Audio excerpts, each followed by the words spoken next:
मेरे आदर्शों को प्रणाम करते हुए मैं सदा पूर्वक नमन करती हूँ और आप सभी का भी यहाँ इस प्रवचन मालिका में स्वागत करती हूँ। खासकर अगर देखें तो कड़ी धूप है और इतने धूप में आप लोग यहाँ इतने भारी मात्रा में यहाँ पर उपस्थित हुए हैं, तो सही में आपका आभार करना, स्वागत करना ये करना ही चाहिए, क्योंकि जिनको धम्म मार्ग की रुचि होती है, जिन्हें धम्म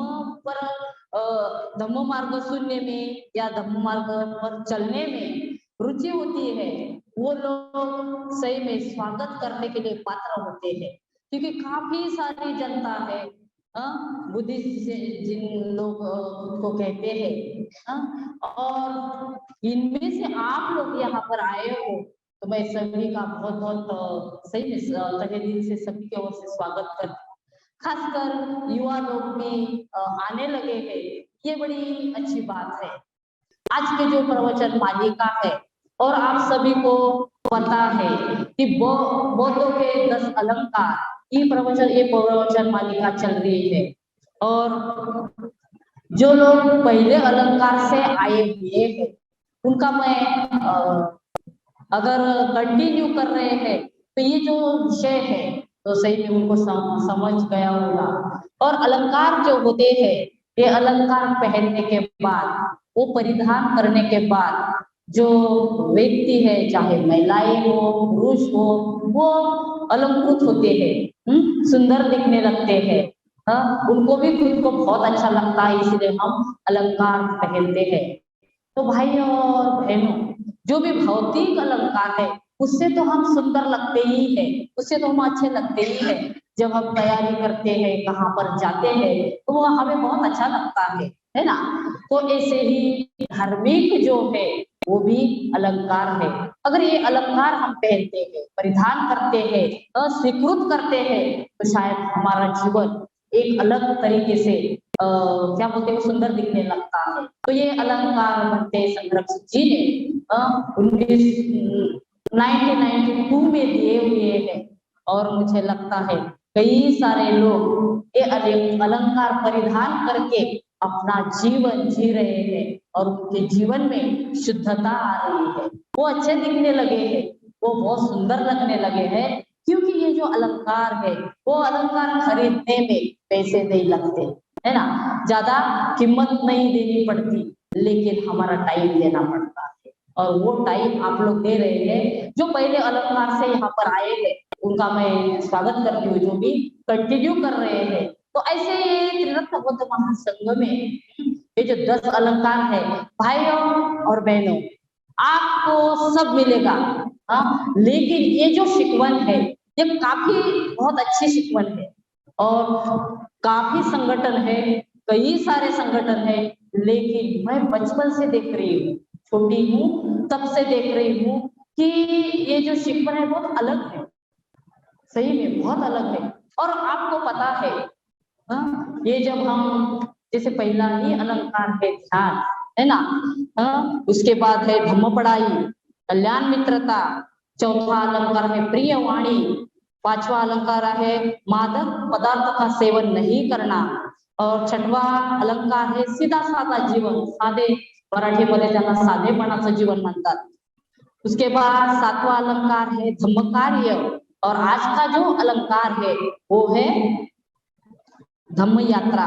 तो ऐसे 10 अलंकार है, और मानव के साथ मानवीय सुंदरता तो है ही, है ना। ये जो अलंकार है इसे कोई चोरी नहीं करते, कोई चुरा के लेके नहीं जाता, और चुरा के लेके जाने का भय भी नहीं होता हमारे पास, क्योंकि ये ऐसे अलंकार है इससे हम सुंदर होते हैं, हम ब्राइट होते हैं, हम सुंदर दिखने लगते हैं, हम खुद को भी अच्छे लगने लगते हैं ये अलंकार पहनने के बाद, और दूसरों को तो लगते हैं। इतने ये कीमती अलंकार है, इसकी हानि नहीं होती, ये कभी चुराए नहीं जाते, उसे क्या बोलते हैं, पैसों से खरीदना नहीं पड़ता, ये इतने मूल्यवान और कीमती अलंकार है। तो आज का जो अलंकार है वो है धम्म यात्रा। और उसके बाद जो 8वां अलंकार है धम्म यात्रा, 9वां अलंकार है सहकार्य करना, मदद करना, और 10वां अलंकार है क्षमाशीलता। तो ये और 2 अलंकार है, तो शायद आप कंटिन्यू करेंगे, इसलिए मैं आपको बताना चाहती हूँ। आज का जो अलंकार है काफी अच्छा अलंकार है, इंटरेस्टिंग अलंकार है, क्योंकि हमें पता है हमें धम्म यात्रा करना बहुत अच्छा लगता है। अभी मैं देखती हूँ उस दिन जब बुद्ध पूर्णिमा थी, उससे पहले 1 ये तारीख को काफी मात्रा में लोग आए नागलोक में। इतने सारे लोग कि एक दिन में शायद 10-10 गाड़ियां आ रही थी। मैं गेट पर थी और देख रही थी कि लोगों को धम्म यात्रा करने में रुचि है। और बंदे संरक्षित जी ने इसको अलंकार कहा है। लेकिन धम्म यात्रा करते समय हमारी भावनाएं क्या होती है, हमें क्या लगता है क्यों इसको अलंकार बोला होगा भक्ति जी ने, है ना? तो हमको ये पता होना चाहिए और हम सब लोगों ने धम्म यात्रा करनी चाहिए।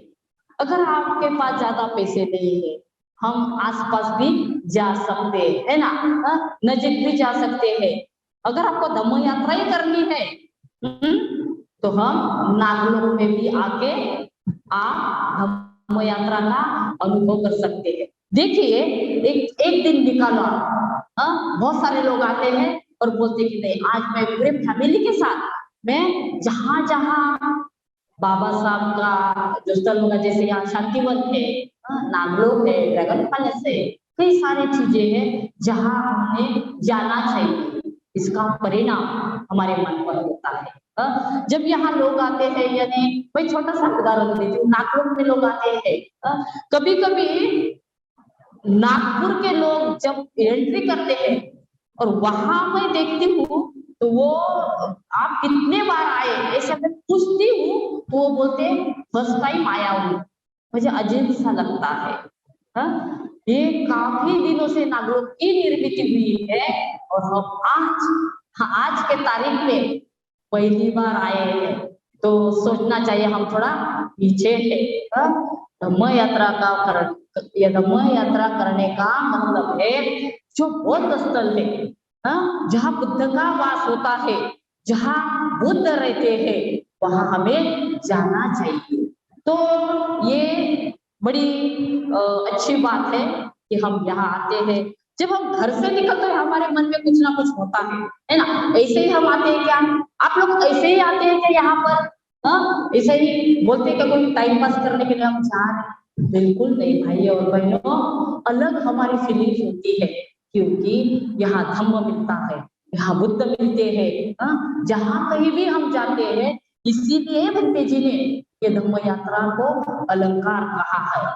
तो ये अलंकार अगर हम पहनते हैं तो शायद हमारा विकास हो सकता है। वो तो लोगों के दृष्टि से अगर देखें तो बुद्ध का जो जीवन है उससे ज्यादा इसका संबंध होता है ना? संबंध बुद्ध के संबंधित जो स्थल है वहां हमें जाना चाहिए, वहां हमें विजिट करना चाहिए, वहां हमें देखना चाहिए, वो स्थल को हमें मिलना चाहिए। मुझे तो लगता है 4 जो स्थल है बुद्ध के जीवन में, है ना? लुम्बिनी है, बुद्ध गया है, सारनाथ है और कुशीनारा है, जिसे हम कुशीनगर बोलते हैं। ये 4 स्थल देखे बगैर हमें मरना ही नहीं है, बिल्कुल नहीं। अगर ये 4 स्थल हम नहीं देखे तो हमें मरना ही नहीं। ये 4 स्थल की यात्रा हमें करनी ही करनी है, कुछ भी हो, लेकिन ये 4 स्थल को हमें विजिट करना है, हमें मिलना है।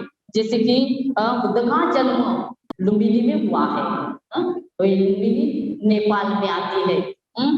मेरा भी एक संकल्प था, पता नहीं उस टाइम लगता था मुझे कि क्या मुझे धम्म यात्रा करने को मिलेगा या नहीं।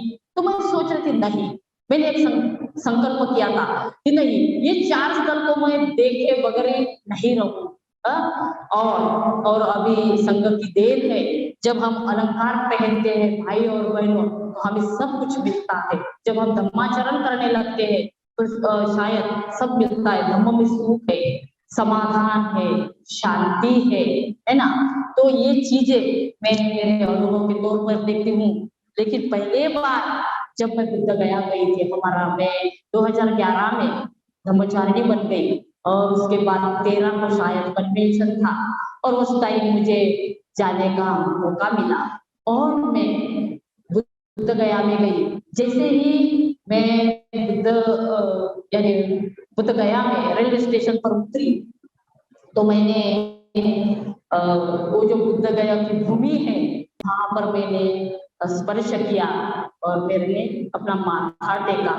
मुझे बहुत अच्छा लगा, होगी मैं भावनिक हो गई और बुद्ध के प्रति कृतज्ञता भी व्यक्त करती उस टाइम। तो ये अलग अनुभव है। जैसा मैंने अनुभव किया है, आप लोग भी वैसा अनुभव करते हैं। और जब हम वहां रहने लगे, वहां आपको पता है वहां का जो वज्रासन है, जहाँ बुद्ध को बुद्ध की प्राप्ति हुई है। काफी इतना मैं पूरा विश्लेषण तो नहीं कर पाऊंगी, लेकिन ये जो मेरा खुद का अनुभव है, जब हम सुबह के टाइम में मेडिटेशन करके वहां पर गए थे, इतना आनंद था मेरे मन में, बहुत ही आनंद, उसका मैं शब्दों में बयान नहीं कर पाती। वो मेरा खुद का अनुभव है।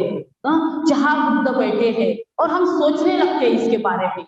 जब ये धम्म यात्रा का बहुत बड़ा परिणाम हमारे मन पर होता है। वहां जाने के बाद जैसे मैंने बुद्ध टेम्पल देखा, बुद्ध की मूर्ति देखी, वो तो ठीक है, लेकिन जब हम चक्रमण करने लगे, हम ध्यान करने लगे, जहां बुद्ध ने ध्यान किया वज्रासन में, वहां वो एक अलग अलग अलग प्रकार की अनुभव की अनुभूति मैंने ली है। और जहां कहीं भी मैं यानी चक्रमण करती थी, फिरती थी, तो मैं बहुत जागृतिपूर्ण वहां देखती थी। हाँ, यहाँ बुद्ध ने बुद्धत्व प्राप्त किया है।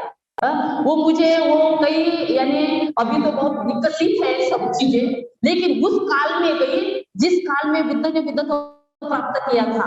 वहां बोलते हैं कि ये जो सूर्य की किरण है वो भी वहां तक नहीं पहुंचते, इतनी झाड़ी थी, इतने पेड़ थे, इतनी घना जंगल था, और वहां बुद्ध बैठे थे। कई सारी चीजें फिर मुझे जो मैंने बुद्ध के बारे में सुना है, वो पूरा का पूरा वो चित्र मेरे मन पटल पर आ गया। और वैसे वैसे जैसे जैसे मैं चलती थी, वैसे वैसे मुझे लगता था हाँ, मेरे जो गुरु है बुद्ध, उन्होंने यहाँ कदम रखा है, वहां कदम रखा है, यहाँ चले होंगे, वहां बैठे होंगे। और भाइयों और बहनों, जब हम धम्म यात्रा करते हैं तो पहली बात होती है हमारा मन परिवर्तन होता है।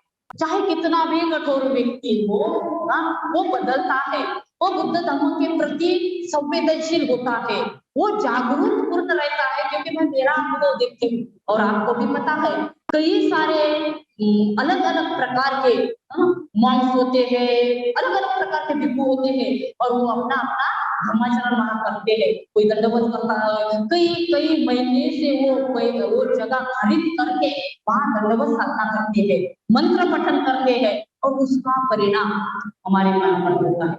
तो इसके लिए क्या होता है, पहली बात जो है बुद्ध के प्रति श्रद्धा निर्माण। इसीलिए बनते कहते होंगे कि हम लोगों ने ये जो अलंकार है धम्म यात्रा का, तो वो अलंकार पहनना चाहिए, उसको परिधान करना चाहिए।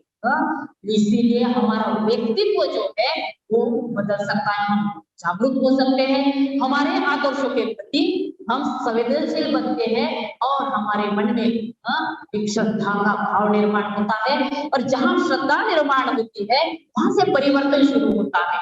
अगर परिवर्तन होता है तो शायद हम जैसे हैं वैसे बिल्कुल नहीं दिखते हैं। इसीलिए बनते संरक्षित करते हैं कि ये 10 अलंकार है, अगर इसे कोई परिधान करता है तो वो बहुत अच्छा लगता है, वो सुंदर दिखने लगता है, वो उसमें बदल होता है। पूरा वो बदल जाता है। इसीलिए जागृतिपूर्ण बनते के चिंतन से ये विषय आया होगा, ऐसी मेरी समझ है कि है कि नहीं? मुझे लगता है अगर हमारे मन में श्रद्धा निर्माण होती है तो हमारे जीवन में जो भी वो समस्याएं हैं, कई सारी समस्याएं हैं, हम बोलते हैं मानवीय जीवन बहुत कठिन है, तो कठिन जीवन अगर हम धम्म यात्रा करते हैं, बौद्धों के स्थलों में अगर जाते हैं, बुद्ध भूमि में हम जाते हैं, तो वहां परिवर्तन होता है और हमारा जो इतना कठिन जीवन है तो हमें थोड़ा थोड़ा क्या लगता है, वो अच्छा लगता है, जीने लायक लगने लगता है। इतना बड़ा परिवर्तन ये धम्म यात्रा जब करते हैं तो हम हमारे में होता है। पहला तो है लुम्बिनी। लुम्बिनी में मैं अभी जाके आई, अभी जाके आई, ज्यादा टाइम नहीं हुआ, वो भी मैंने देखा। वहां पर भी, वहां जाने के बाद मैं अलग सोचने लगी थी, लुम्बिनी और कपिल वस्तु थोड़ा अंतर है, और बोलते हैं कि जब महामाया का यानी प्रसूति का समय था तो वो कपिल वस्तु में थी और वहां से वहां गए, तो वो अलग अलग भावनाएं हमारे मन में आती है। अब ये स्थल में अगर जाते हैं ना, बहुत ही खुशी होती है, बहुत ही आनंद होता है, और सही में अपने आदर्शों के प्रति बहुत, मैं बोलती हूँ बहुत ही श्रद्धा निर्माण होती है। तो हमने श्रद्धा निर्माण करने के लिए, हमारा परिवर्तन करने के लिए, हमारे आदर्शों को समझने के लिए भी हमें धम्म यात्रा करनी है। तो हम लुम्बिनी में भी साथ जा सकते हैं, बुद्ध गया में जा सकते हैं, जहां बुद्ध ने धम्म की शिकवन दी है, प्रारंभ किया है धम्म का अध्ययन, देशना देने के लिए। वहां सारनाथ में भी हमें जाना चाहिए। और जहां बुद्ध का महापरिनिर्वाण हुआ है, वो जगह है कुशिनारा, तो हम कुशिनारा में जा सकते हैं। अगर आप लोग कुशिनारा में जाते हैं, भाई और बहनों, धम्म ही अनुभूति है, अनुभव की बात है, हम ऐसा ही नहीं कह सकते कुछ भी चीजें, अगर हम अनुभव नहीं लेते तो अच्छे से हम साझा नहीं कर सकते। तो मैं कुशिनारा में जब गई, वहां हमने पूजा की, कई सारे हमारे साथ लोग थे। अभी हम श्रावस्ती में शिविर करने के लिए गए थे, ये भी बहुत बड़ा अलग हमारा अनुभव रहा है, जहाँ की श्रावस्ती में जेतवन है, जेत राज का वो, जो कि अनाथ पिंडक ने पूरी सोने की मोहरा वहां पर बिछाकर बुद्ध को दान दिया है। तो वहां हमारा शिविर था श्रावस्ती में, और वहां हम 5-6 दिन ठहरे। जब हम सुबह वहां जाते हैं और वहां एक मूलगंध कुटी है, जहां बुद्ध रहते थे, और मैंने यानी इतिहास में पढ़ा है कि ज्यादातर एकांतवास बुद्ध ने श्रावस्ती में किए हैं। बोलते हैं कि वहां 26 एकांतवास बुद्ध ने वहां किए हैं। तो वो श्रावस्ती में जब मूलगंध कुटी है, अभी भी है ना, तो वहां बाजू में ही हम बैठते थे, बस वहां पर हम बैठते थे, वहां पर हम उपदेशना देते थे। ब्रह्मचारी अमृतदीप जी और ब्रह्मचारी चंद्रवीर जी, इन लोगों ने वहां शिविर दिया। तो जब ऐसे स्थलों में हम जाते हैं, वहां हम पढ़ते हैं, तो पूरा वहां की वो हमें जानकारी देते हैं। इतना यानी अलग वो फीलिंग है, मैं बोलती हूँ वो तो मेरा अनुभव रहा है। जब चीजें वो मेरे मन में आती है तो वही आनंद देती है। जहाँ कहीं भी मैं बैठती हूँ, जैसे कि मैं यहाँ अगर ध्यान करने के लिए बैठूंगी तो मुझे वज्रासन याद आता है, क्योंकि मैंने धम्म यात्रा की है, मैंने वो आनंद लिया है।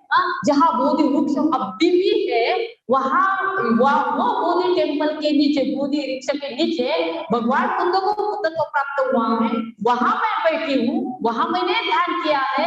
वो मेरी अनुभूति कैसी है, जीवन में कई सारे कठिन प्रसंग आते हैं, तो ये जो अनुभव होते हैं ये हमारे साथ होते हैं। अगर आप ध्यान करने के लिए बैठते हो, कल्पना कीजिए, अगर आपको ध्यान होता ही नहीं, ज्यादा विचार आ रहे हैं, ज्यादा समस्याएं आ रही है, बहुत विचलित है, हमारा मन एकाग्र ही नहीं हो रहा है, तो भाई और बहनों, अगर आपने धम्म यात्रा की है, बस इमेजिन करो मैं यहाँ बैठी हूँ, जैसे बौद्ध वृक्ष के नीचे बैठी हूँ, जहाँ बुद्ध ने मेरे लिए वो कल्पना ही इतनी इतनी अजब थी कि मैं सोच नहीं सकती थी कि क्या मैं यहाँ बैठी हूँ। इतना मुझे अलौकिक ऑप्शन लग रहा था कि जहाँ बुद्ध ने मेडिटेशन किया है, उन्होंने बुद्धत्व प्राप्त किया है, वहां मैं बैठी हूँ। सोचिए कितना, यानी क्या बोलेंगे, हम भाग्यवान हो सकते हैं जिनको ये प्राप्ति होती है। इसीलिए मैं कहती हूँ भाग्यवान यानी जिनको सुख मिलता है, शांति मिलती है, समाधान मिलता है, इसको मैं भाग्यवान कहती हूँ। बहुत सारा पैसा मिलता है और पैसे के लिए पूरा जीवन हम बिताते हैं, दौड़ते हैं, भागते हैं, शांति से नहीं बैठते। आप लोगों ने एक वीडियो देखा होगा, वो शायद पता नहीं, वो गाना नहीं याद आ रहा, बहुत बड़ा गाना है, वो भागता ही है, भागता ही है, बहुत अच्छा गाना है। तो और आखिरकार बहुत सारे पत्थर पत्थर सब उसके ऊपर गिरते हैं और वो मर जाता है। बहुत अच्छा सुंदर वो गाना है। इसके इसके लिए हमारा जीवन नहीं है। हाँ, जीवन जीने के लिए कुछ चीजों की बिल्कुल जरूरत है, वो तो करनी ही है। जो बुद्धिस्ट व्यक्ति होगा वो तो करेगा ही इतना, लेकिन अपने जीवन में कई सारे उद्देश्य है, कई सारे ध्येय है, उसका भी हमें ख्याल रखना है। अगर वो हमें ख्याल आता है तो हम हमारे फैमिली के साथ हो सकता है सब लोग अपने बच्चों के साथ वहां जा सकते हैं और आनंद ले सकते हैं इस भूमि का। उस टाइम मैं तो पहले गई थी, लेकिन तपोमित्र काफी कंडीशन था और मेरा बच्चा छोटा सा था पद्मशील, और वो उन लोगों के साथ आया था और उसको मैंने पहली बार गोदी टेम्पल लेके गई तो उसके मन से कुछ शब्द निकले थे। हाँ, अभी मुझे सब कुछ मिल गया। वो बहुत छोटा था उस टाइम, हमारा फोटो है वहां का। तो ये चीजें होती है। तो हमारे जो बच्चे हैं, हमारी जो फैमिली है, हमारे जो रिलेशन वाले हैं, हमारे जो दोस्त लोग हैं, इनके साथ हमें धम्म यात्रा करनी चाहिए। अलग आनंद है, अलग अनुभूति है। तो इसीलिए बनते कहते हैं कि ये जो अलंकार है जो ये हमने परिधान करना चाहिए और हमने धम्म यात्रा करनी चाहिए। तो अगर आप कुशीनारा में जाते हैं, वहां अलग बुद्ध की बड़ी मूर्ति है, निर्वाण मुद्रा। और वहां जाने के बाद काफी लोग, किसी को कुछ भी नहीं बोलना पड़ता, शांत हो जाती है। बस वहां का वातावरण ही वैसा है, क्योंकि वातावरण का परिणाम हमारे मन पर होता है। और जब बुद्ध को हम देखते हैं तो भाई और बहनों, सही में हम भावनिक हो जाते हैं। जहाँ दो वृक्षों के बीच में भगवान का निर्वाण हुआ है, अभी दो स्तूप है वहां पर, वो वृक्ष तो नहीं है लेकिन उसकी प्रतिकृति बाजू में दो वृक्ष है, शाल वृक्ष, तो हम देख सकते हैं। इसीलिए हमें अपने आदर्शों के प्रति श्रद्धा निर्माण होने के लिए हमने धम्म यात्रा करना चाहिए। ऐसा मुझे सही में लगता है। बाबा साहब का भी जन्म गांव है, ये तो ज्यादा दूर नहीं है, महू है ना, इंदौर में वो पड़ता है। हमें वहां भी जाना चाहिए। जब जब वहाँ अगर हम ऐसा जाते हैं, अभी तो महू में भी काफी अच्छा बनाया हुआ है ना। मैंने तो बहुत जब मैं नासिक में थी तब महू देखा है, तब ने उसके बाद में वहां पर नहीं गई, लेकिन काफी लोग अभी धम्म यात्रा कर रहे हैं। मुझे लगता है कि लोगों को भाई पता चला है कि धम्म यात्रा करना चाहिए। तो मैं भी शुभकामनाएं देती हूँ आप सब लोगों ने। इस जन्म में अगर हमें जन्म मिला है तो ये बहुत ही मूल्यवान जीवन है, और ये जीवन में जितना कुछ हम हासिल करते हैं जो धम्म है तो करना चाहिए, टाइम हमें निकालना चाहिए है। तो जैसे हम नालंदा भी गए थे और जब वो गाइड लोग हमें गाइड करते हैं और उसकी जानकारी देती है, बहुत अच्छा लगता है ना। आप लोग भी गए होंगे तो आपका भी वो अनुभव होगा। उसके बाद जब मैं पहाड़ गई थी, महाड़, जहाँ चौदार तळा आहे हे मराठीत बोलते, त्याचा सत्याग्रह केला बाबासाहेबांनी। वहां पर जब मैं गई थी, भाइयों और बहनों, वहां रात भर हम ठहरे और वहां बाबा साहब ने मनुस्मृति दहन किया और वहां बड़ा स्तंभ है, तो वहां जाके पहले तो मैंने नमन किया। उसके बाद हमने पूजा ली और वहां भी मैं भावनीक हो गई, जहां बाबा साहब ने मनुस्मृति का दहन करके हमें स्वतंत्रता का जीवन प्रदान किया है। भाई और बहनों, इसलिए मैं कहती हूँ कि जब हम तप प्रवास करते हैं तो हमारी जो श्रद्धा है बढ़ती है, बढ़ती है, बढ़ती है। और उसके बाद रायगढ़ है वहां पर, और देखते हैं जब 14 तलाक वो जो संघर्ष हुआ था, वहां पर बहुत भारी मात्रा से मारपीट हुई थी। हमारे महिलाओं को भी बहुत मारा था, और उस टाइम बहुत ही अलग वो माहौल था। और बोलते हैं, मैंने सुना था कि उस टाइम बाबा साहब जो रायगढ़ किला है वहां पर ठहरे थे, और ये बात मेरे दिमाग में थी। और मुझे लगा कि जहां जहां बाबा साहब गए हैं मैं यहाँ पर आई हूँ, तो मुझे भी जाना चाहिए। और बड़ा अजब गजब वो मेरा प्रवास रहा है। लेकिन जब श्रद्धा होती है तो शायद हमें जीवन मिलता है जीने के लिए। और वो रायगढ़ में जब जाते हैं, बहुत ऊपर है वो, और बहुत ही बड़ा है। वहां मैंने जो हिरकड़ी है, जो अपने बच्चे के लिए इतिहास में आप पढ़े हैं, तो हिरकड़ी का एक संदर्भ आता है कि वो दूध लेके जाती है रायगढ़ पर, और वो किला जो होता है उसके दरवाजे बंद होते हैं, और वो अपने बच्चे के लिए उतरने के लिए काफी वहां जो बुरुज है वहां से उतरती है, वो भी मैंने देखा है। तो क्या होता है, जब हम धम्म प्रवास करते हैं तो हम इतिहास में जाते हैं, है ना। इतिहास हम देखने लगते हैं, उस टाइम तो हम अजागरूक होते हैं, जब वहां जाते हैं तो हर एक चीज का हम अवलोकन करने लगते हैं। अगर ऊपर जाते हैं रायगढ़ में, तो जहां शिवाजी महाराज बैठते थे, जिसे हम सभा मंडप बोलते हैं, तो वहां जो उनका बैठने का आसन है ना, वहां बैठते हैं। तो मैं सोच रही थी उस टाइम तो कुछ माइक भी नहीं रहता होगा, तो वो जो मार्गदर्शन करते होंगे, पब्लिक तो कई सारी रहती होंगी, वो कैसे आवाज कैसे जाती होंगी ना उनकी, मैं बहुत अलग अलग प्रकार से सोचती हूँ। तो जहां शिवाजी महाराज बैठते थे और वहां से वो मार्गदर्शन करते थे ना, वहां मैं जाके आवाज लगाई तो वहां ये को होता है और आवाज आती है।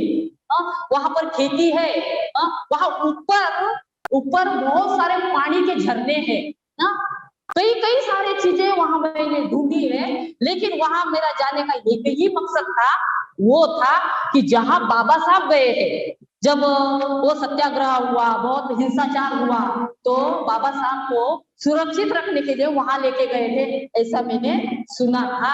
और थोड़ी अजागरूकता के कारण ही शायद उनको भी पता था 3 बजे वो रायगढ़ जो है ना उतरना पड़ता है, और हम लोग चढ़ रहे थे और काफी लोग हमारे तरफ देख रहे थे। वो बहुत ही कठिन हमारे जीवन में बहुत ही कठिन प्रसंग रहा। लेकिन जब जागृति का सराव करते हैं, और उस टाइम शायद मैं नहीं रहती थी, ऐसा ऐसा वहां पर हुआ। क्योंकि जब हम ऊपर ऊपर जाते हैं तो ऑक्सीजन कम होता है और हमारी सांस फूलने लगती है। तो कई सारे वहां के इवेंट मेरे साथ है। लेकिन भाई और बहनों, एक ही इच्छा थी, जहां मेरे बाबा साहब ने संघर्ष किया है वहां मुझे जाना है, वो जगह मुझे देखनी है। तो ये जो धम्म यात्रा का जो क्या बोलते हैं परिणाम है, हमारे मन पर होता है। इसीलिए हमने ऐसे जो स्थल है, यहाँ जब लोग आते हैं तो मैं बोलती हूँ क्या शांति बन जाओ। क्यों बोलती हूँ उनको, क्या है वहां पर?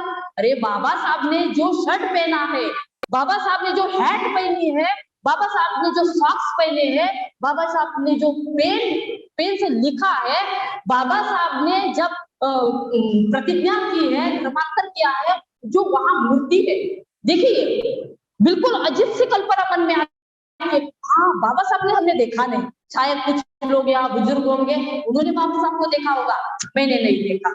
लेकिन जिन आंखों ने बाबा साहब को देखा है, वो आंखें अभी भी है। तो इसलिए मैं बोलती कि जाओ बाबा साहब के पूरे जो क्या बोलते हैं जो सामान रखा हुआ है वहां पर जाओ, देखो। क्योंकि अलग अलग फिल्म हमारे मन में थे। तो वहां जाने के बाद देखते हैं जो जहाँ बाबा साहब ने वो टाइपराइटर भी है, कंदील भी है, बाबा साहब ने पढ़ाई की होगी। तो हम देखते हैं कि ये चीजें बाबा साहब की है, यानी बाबा साहब अभी भी हमारे साथ जीवित है ना। ये भी भावना हमारे मन में आती है। इतना बड़ा परिणाम हमारे मन पर होता है, ये होता है धम्म यात्रा करने से। हाँ, मैं इसलिए बोलती हूँ कि क्यों हम हमारे आदर्शों के प्रति हमारे मन में श्रद्धा निर्माण होती है, इसीलिए हमने धम्म यात्रा करनी ही है। तो हमारे जीवन में भी आनंद निर्माण होता है, और उस तरह से हम हमारा जीवन जीने का प्रयास करते हैं। इसीलिए आप लोगों ने भी धम्म यात्रा करनी है। खाली जाना है इसलिए नहीं, तो कुछ उद्देश्य होता है, और वो जो उद्देश्य है वो परिवर्तनवादी उद्देश्य होता है। हम बदलते हैं। कभी कभी कोई लोग बोलते, जैसे मैंने आपको बताया, तो शायद आपके मन में थोड़ी हलचल हुई होगी। जो भी लोग नहीं गए होंगे धम्म यात्रा को, तो वो सोचने लगे कि नहीं, सभ्यता ने ऐसा ऐसा बताया है, तो वो प्लानिंग करते होंगे। और वो जब वहां जाएंगे वो खुद का अनुभव लेंगे, खुद की उनकी अनुभूति होगी कि नहीं, हमें जो हमारे बुद्ध स्थल है, जहां जहां ऐसे महापुरुषों ने, हमारे आदर्शों ने अपना जीवन बिताया है, वहां हमें जाना चाहिए। खासकर जब आप डोंगेश्वरी में जाते हैं, जहाँ बुद्ध 6 साल बैठे थे, बिल्कुल उनकी जो तपश्चर्या का हम फोटो देखते हैं, है ना, पूरा पूरा यानी पूरा बुद्ध की हड्डियां सब सब सब सब दिखती है। तो वहां हम जाने के बाद वहां भी चिंतन करने लगते हैं कि यहाँ बुद्ध आए थे, और जहां बुद्ध बैठे हैं वहां जाके हम बैठते हैं, अनुभव लेते हैं, वहां जाके बैठते हैं, अनुभव करते कि हाँ बुद्ध यहाँ बैठे थे। उसके बाद वहां से बुद्ध गुजरे थे, निरंजना जो नदी है, वहां से फिर सुजाता ने उनको खीर दी। जब आप वो प्रवास करते हैं ना, ये सब चीजें आपको याद में आती है, और आप वो वैसा अनुभव करते हैं कि अभी भी बुद्ध मेरे साथ है। अभी ऐसा इमेजिन, ऐसी कल्पना हम करते हैं। और भाई और बहनों, जब भी हम इमेजिन करते हैं, कल्पना करते हैं, अनुभूति लेते हैं, तो शायद हमारा जो मन है बहुत आनंदित होता है, बहुत पुलकित होता है, बहुत अच्छा लगता है। बहुत चीजें यानी करने के लिए, देखने के लिए बहुत सारी चीजें। अभी लोग श्रीलंका जाते हैं, थाईलैंड जाते हैं, कहाँ कहाँ जाते हैं जहाँ मैं नहीं सोच सकती। बस मैं आंखें बंद करके पूरा अनुभव लेती हूँ। लेकिन ऐसा नहीं, मैं नहीं जा सकती, आप लोगों ने नहीं जाना चाहिए। जिनको ये सब परिस्थिति निर्माण हुई है, तो घर सही में आप लोगों ने वो धम्म का आनंद लेने के लिए जाना चाहिए। जब कई लोग बोलते हैं हम श्रीलंका में जाते हैं, तो वो अपना अनुभव बताते हैं। वहां के जो बौद्ध लोग हैं, जब वो ड्यूटी पर जाते हैं, अपने काम पर जाते हैं, और घर में बुजुर्ग लोग होते हैं, तो देखो ऐसा परिणाम हमारे मन पर होता है। तो वो बुजुर्ग लोगों को पहले व्हील चेयर में बिठा के, जो भी बुद्धि टेम्पल होगा वहां लेके जाते हैं, वहां बुद्ध वंदना होती है, वहां वो नतमस्तक होते हैं, वो बुद्ध को शरण जाते हैं, और वो बुजुर्ग लोगों की भी इतनी अच्छी सेवा करते हैं, और बाद में अपने ऑफिस ज्वाइन करते हैं। देखिए इसका परिणाम क्या होगा। जब हम ऑफिस जा रहे हो, तो बुद्ध को नमन करते हुए जा रहे हो, आप जागरूक रहेंगे, शांत रहेंगे, जागरूक रहेंगे, तो जो भी दिन भर में आपके साथ जो भी चीजें होगी, तो आप क्या करेंगे, जागरूकता पूर्वक देखेंगे, मैत्री युक्त रहेंगे।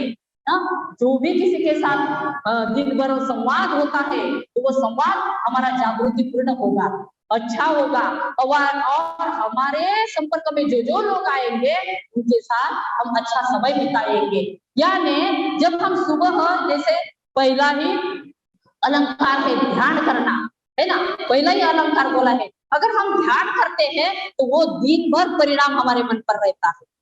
खाली इसलिए हम कहते हैं कि आपको बहुत टाइम नहीं मिलता होगा मेडिटेशन करने के लिए, लेकिन 20 मिनट बैठो, खाली 20 मिनट बैठ के तो देखो, अनुभूति ले लो। और जब आप 20 मिनट बैठते हैं, तो वो जो शक्ति मिलती है, वो जो ऊर्जा मिलती है, वो ऊर्जा आपको दिन भर पूर्ति है। पता है इतनी बड़ी शक्ति वो जो पहला अलंकार है ध्यान, उसमें मिलती है। इसीलिए बच्चे ने पहला अलंकार ये दिया होगा कि शांत हो जाओ पहले, स्थिर हो जाओ, बात के ये अलंकार है वो अपने आप स्वीकृति करेंगे। तो ऐसे जो हमारा जो चिंतन, ये मेरा चिंतन है, आपका अलग हो सकता है, आपका चिंतन मेरे से भी बहुत अलग हो सकता है, आपका चिंतन मेरे से भी बहुत परिवर्तनवादी हो सकता है। और खुद को अगर हमने बदल दिया तो शायद कुछ भी कमी नहीं। ये नहीं तो वो नहीं, द्वेष नहीं करना है, हमें क्या करना है, मैत्री करनी है। मुझे लोभ नहीं करना है तो मुझे क्या करना है, मुझे दान करना है। ठीक है, आपके पास काफी मात्रा से पैसा नहीं होगा, क्या आप किसी को सुन सकते हैं? बहुत लोग दुखी हैं जीवन में, क्या उनको आप सुन सकते हैं? खाली सुनना है बस, आपको कुछ भी नहीं करना है। तो ये चीजें जो है, ये जो मन का परिवर्तन है, ये जो बदल है, तो भाई और बहनों, ये अगर हम ध्यान करते हैं, ध्यान के बाद हम जागरूक होते हैं, कई सारी चीजें हमारे समझ में आके हमारा भी जीवन होगा। ऐसा नहीं कि हम ऐसे के ऐसे रहते हैं, कभी हमारी मानसिकता कुशल होगी, अकुशल होगी, कभी कभी तनाव होगा, कभी कभी समस्याएं होगी, लेकिन आप लोग ध्यान करते हैं तो शायद हमारा बदलते हैं। ये और त्रिरत्न बौद्ध महासंघ ये बदल करती है, इसे कारखाना कहते हैं, माणूस घडवण्याचा कारखाना। संघशेन थे ना, वो मराठी में बहुत अच्छा बोलते थे, वो बोलते थे पहिले घडवतात, मडवतात, बडवतात, मग भट्टीत टाकतात, मग काढतात, मग त्याला वाजवतात, मग ते टणटण वाजलं तर ठीक, नाही का परत काढून फेकतात, परत त्याला घडवतात। तो ये ऐसी जो चीजें है, ये सब संघ में होती है। इसीलिए अगर आपको ज्यादा टाइम है नहीं धम्म प्रवास के लिए, तो जो त्रिरत्न बौद्ध महासंघ के शिविर सेंटर है वहां पर जाइए धम्म यात्रा करने के लिए। काफी मात्रा से कहाँ शिविर सेंटर हमारे निर्माण हुए हैं, पुणे में है, भाजा में है, पंढरपुर में है, वारंगवाड़ी में है, बिहाली में है, बोरधरन में है, और जो मुझे पता नहीं है, जो भी है छोटे छोटे सेंटर है। आपको अगर ज्यादा टाइम नहीं है अपने जीवन में, 3 दिन का तो समय निकालो धम्म यात्रा करने के लिए और जाओ, बैग भर के जाओ, और देखो बाद में आप लेके क्या जाओगे और क्या लेके आओगे। ऐसा धम्म यात्रा का जो परिणाम है हमारे मन पर होता है। इसलिए मैं बहुत कॉन्फिडेंस से कहती हूँ कि ये जो त्रिरत्न बौद्ध महासंघ है वो माणूस घडवण्याचा कारखाना आहे। और भाई और बहनों, कई सारी फैक्ट्रियां होंगी, लेकिन जो मानव बनता है वो फैक्ट्री कोई नहीं निर्माण करता, वो बहुत कठिन है।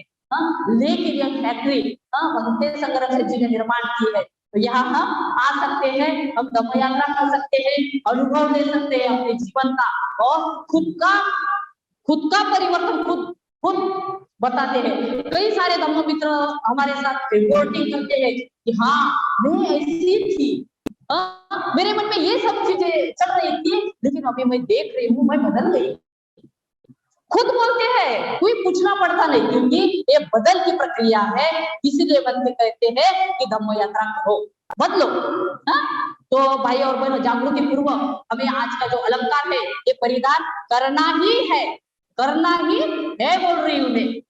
करो ऐसे नहीं, करना ही है। और जब हम ऐसा जीवन जीने लगते हैं तो हमारे जीवन बहुत छोटा सा है, बहुत कम है, बहुत कम आहे। बोलतात ना की आता जेवण करत आहो, ताटातला पण घास आपला नाही, पोटात गेला तो गेला, परंतु ताटातला सुद्धा घास हा आपला नाही, एवढंच जीवन है। इतना सा छोटा सा जीवन है बिल्कुल। और हमें लगता है कि नहीं बहुत साल में क्या बोलते हैं जीवन जीने वाले, बिल्कुल नहीं। इस क्या गोड गैरसमजात जगू नका कि मला खूप जगायचं आहे। बहुत कम छोटा सा हमारा जीवन है, और हर रोज चिंतन करो कि अगर मेरा जीवन छोटा है तो मुझे क्या क्या चीजें हासिल करनी है, क्योंकि मुझे तो पता नहीं कि जब हम मरते तो ऐसे भी ऐसा निर्माण हो नहीं। तो ये जो जीवन हमें मिला है, ये जीवन मैं बार बार मेरे प्रवचन में बताती हूँ कि ये जो जीवन बुद्धत्व प्राप्त करने के लिए मिला है। ये आप लिख के रखो अपने आपके हृदय में, जो अंतर मन है ना, इसमें लिख के रखो कि मेरा जो जीवन है ऐश तो आराम तो करना ही है ना, खेल कूद तो करनी ही है, लेके धम्माचरण छोड़ के कुछ भी नहीं करना। अगर आप धम्माचरण के साथ होते हो तो जीवन में जीने के लिए बहुत आनंद है, बहुत ही आनंद मिलेगा आपको, क्योंकि मैं उसकी अनुभूति दे रही हूँ। समस्या होने के बावजूद, कठिन समय होने के बावजूद भी आपके जीवन में आनंद है, ये ऐसे ही हवा में बात नहीं कर रही हूँ, क्योंकि जब जीवन जीते हैं, धम्माचरण करते हैं, धम्म के साथ होते हैं, बुद्ध बोधिसत्व के साथ होते हैं, तो हमारा जो जीवन है, जैसे बोलते हैं ये जो धम्माचरण बाद जो सुख है वो अलौकिक है, इसकी अनुभूति आप ले सकते हैं। छोटा छोटा प्रयास करके, छोटी छोटी कोशिश करके हम हमारा जीवन बहुत सुंदर और अच्छा बना सकते हैं। तो जीवन कम है, ये भी सही बात है, कम है, इसलिए आनंदी रहो, आनंदी जियो, है ना। मैत्री मधुर है, मैत्री जो है बहुत अच्छी है। जो लोग हमारे साथ मैत्री से व्यवहार करते हैं, मैत्री से पेश आते हैं, तो हमें कितना अच्छा लगता है ना, बहुत अच्छा लगता है। इसीलिए मैत्री मधुर है, उसका आनंद लीजिए। क्रोध बड़ा हानिकारक है, क्रोध जो है वो बड़ा हानिकारक है। संकट तकलीफें एक क्षणिक है, जो भी समस्याएं हैं, संकट म्हणतात आपण मराठीला त्याला, नाही का, तकलीफें है, समस्याएं है, कठिन परिस्थिति है, तो ये क्या है, क्षणिक है, कुछ टाइम तक वो हमारे साथ रहती है। तो उसका सामना कीजिए, और उसका सामना करने के लिए क्या चाहिए, हमें शक्ति चाहिए, और विधायक शक्ति चाहिए। ऐसी नहीं, शक्ति तो सबके पास होती है, शक्ति जिसके पास ज्यादा शक्ति है उसको क्रोध जाता है, वेग ज्यादा आता है, बड़ा इधर उधर भागता है, जब क्रोध आने के बाद बहुत दौड़ता है, अगर बीच में कोई आ जाए उसको ढकेल भी देता है, शक्ति है। लेकिन वो शक्ति हमारे काम की नहीं है। हमारी शक्ति, हमारी समस्याएं, हमारे जो तकलीफें हैं वो कम करने के लिए हमें लगानी है, और ज्यादा टेंशन नहीं लेना है। ये जो समस्याएं आती है वो ज्यादा देर तक नहीं रहती हमारे साथ, तो बोलते हैं कि वो क्षणिक रहती है, चली जाती है। लेकिन हमारे पास अगर हम धम्म यात्रा, ये जो अलंकार परिधान किया है, हमने ध्यान में अलंकार परिधान किया है, हमने सीधा साधा जीवन जीने का प्रयास किया है, तो भाई और बहनों, ये समस्याएं भी हमारे पास ज्यादा देर तक नहीं ठहरती, वो निकल जाती है। यादें बड़ी खूबसूरत है, यादों के साथ रहो। जैसे मैंने आपको बताया, बताते समय में इतनी आनंदित थी अंदर से, बहुत शक्ति, जैसे शक्ति निर्माण हो रही है, ऐसा फील कर रही थी। ऐसा लग रहा था मैं अभी बुद्ध गया में ही हूँ, है ना। तो ये जो यादें हैं, जब आप धम्म यात्रा करते हो तो यादें हमारे माइंड में रहती है ना।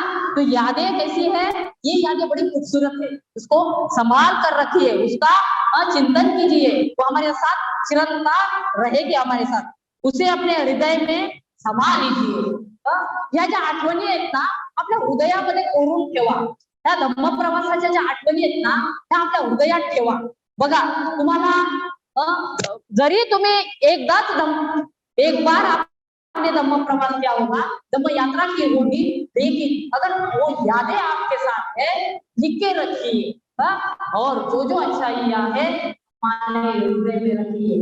भाइयों और बहनों, कई सारे मैं उदाहरणों के साथ ये धम्म यात्रा का जो विषय है मैं बता सकती हूँ, लेकिन आप लोगों का भी वो अनुभव होगा, तो आप लोग अच्छे अनुभवों के साथ रहिए। और ये जो 8वां अलंकार है धम्म यात्रा, वो क्या बोलते हैं, वो करने का प्रयास कीजिए।